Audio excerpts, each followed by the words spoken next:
Miss Sara Hill, Attorney General of the Cherokee Nation, was invited to speak at the 2022 American Indian Chamber of Commerce annual gathering.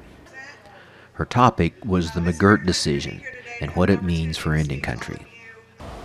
The question in the McGirt case was whether or not the state of Oklahoma has jurisdiction over natives committing crimes on a reservation.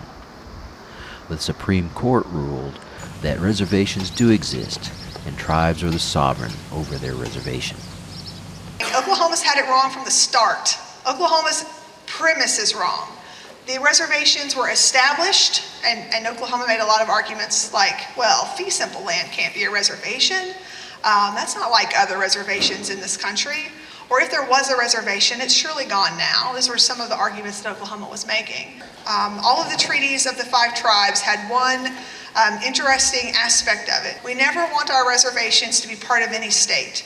If this is to be our homeland from now until forever, then we don't ever want to go through that experience again. We've dealt with the Georgians. They were murderous and dangerous, and we don't want to be part of any state ever again. But the tribes just went back to first principles and said, a Congress established these reservations.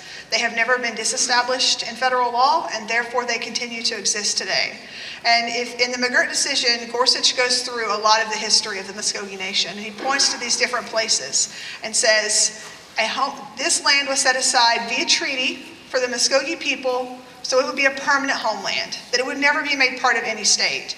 That language alone is sufficient to establish a reservation. Reservations don't disappear, they don't evaporate. If they're going to go away, it has to be because Congress made them go away. And also a part of that was that Congress has a special job in Indian country. The Constitution lays out a system by which the United States directly deals with tribes.